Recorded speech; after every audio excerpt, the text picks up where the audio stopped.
किसान भाइयों नमस्कार।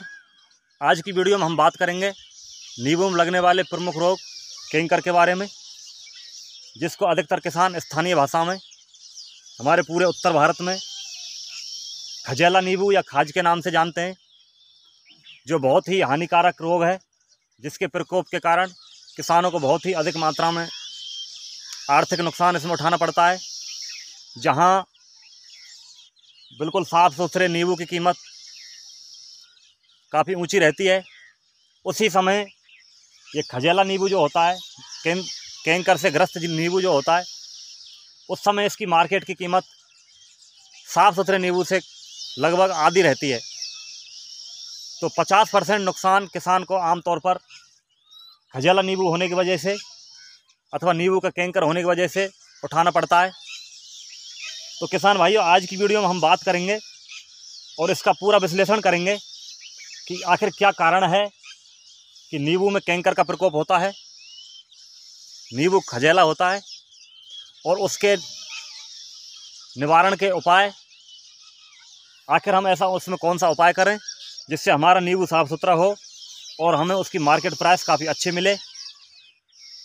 किसान भाइयों, कैंकर के जो लक्षण दिखाई देते हैं वो मैं आपके लिए बता रहा हूँ।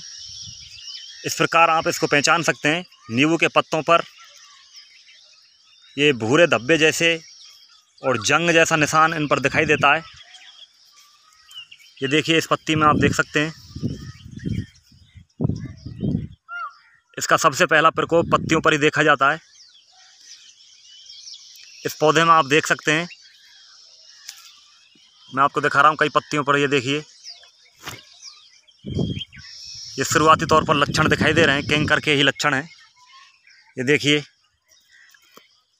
धब्बे जैसा, जंग जैसा इन पर निशान दिखाई दे रहा है। तो आप आसानी से इस बीमारी को समझ सकते हैं, इसकी पहचान कर सकते हैं कि नींबू का कैंकर है। और ये जो फ्रूट, नींबू का फल आपको दिखाई दे रहा है, ये देखिए बिल्कुल साफ़ है। लेकिन जैसे ही आने वाले समय में टेम्परेचर बढ़ेगा और नमी की मात्रा जब जैसे ही बरसात होगी, तो इसका प्रकोप धीरे धीरे नींबू के फल पर भी इसका प्रकोप देखा जाएगा।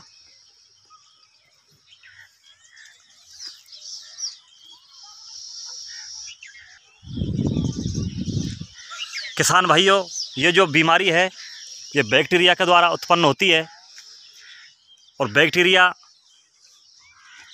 के लिए जैसे ही नमी और टेम्परेचर का कॉम्बिनेशन होता है तो उसका प्रकोप हमारी फसलों पर हो जाता है, और उसके प्रकोप के कारण हमें काफ़ी अधिक मात्रा में हानि उठानी पड़ती है।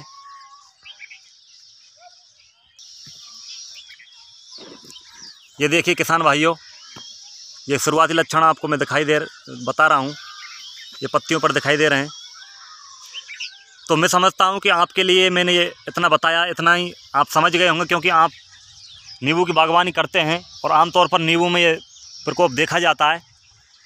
तो इसमें हम आपके लिए बताने वाले हैं कि इसका नियंत्रण हम किस प्रकार करें। किसान भाइयों, इसके प्रकोप से बचने के लिए मैं आपको 2 दवाइयों का कॉम्बिनेशन बता रहा हूँ। उसमें आप अपना एक पेन कॉपी लेकर के उसको लिख सकते हैं। स्ट्रेप्टोसाइक्लिन के नाम से एक दवाई आती है। स्ट्रेप्टोसाइक्लिन का 2 से 3 ग्राम प्रति टंकी का आज से मेरा यहाँ ये है कि 16 लीटर की जो टंकी होती है उसमें 2 से 3 ग्राम स्ट्रेप्टोसाइक्लिन दवाई मार्केट से आती है। उसकी जो पाउच होता है वो लगभग 6 ग्राम का पाउच आता है। तो उसमें से 2 से 3 ग्राम हमें उसमें से लेना है। तथा उसके अलावा एक दूसरी दवाई आती है, कॉपर ऑक्सीक्लोराइड के नाम से वो दवाई आती है, COC। उसकी मात्रा हमें एक टंकी में लगभग 40 ml लेनी होती है। तो उन दोनों दवाइयों का कॉम्बिनेशन हम लेकर के और उनको एक ही टंकी में मिला करके और हमें उसका स्प्रे करना होता है। किसान भाइयों, दोनों दवाइयों के कॉम्बिनेशन को लेकर के हमें इसका स्प्रे करना है। अगर कैंकर की डेंसिटी ज़्यादा है, प्रकोप ज़्यादा है, तो हम स्प्रे को 15 दिन बाद दोहरा सकते हैं। तो एक रोग के लिए एक दवाई मैंने आपको यहाँ पर बताई है। किसान भाइयों, आने वाली वीडियो में हम आपके लिए नींबू में लगने वाले प्रमुख रोग और भी हैं, जैसे गमोसिस है, गोदाती, जिसको गोंद का प्रकोप उसमें देखा जाता है। गोंद की वजह से नींबू सूख जाता है, पौधा सूख जाता है। इसके अलावा उसमें डाईबैक है।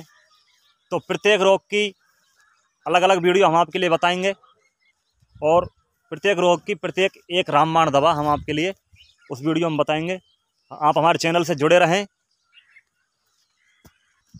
जिससे आवश्यक जानकारी आप तक उपलब्ध होती रहेगी, हम आप तक पहुंचाते रहेंगे।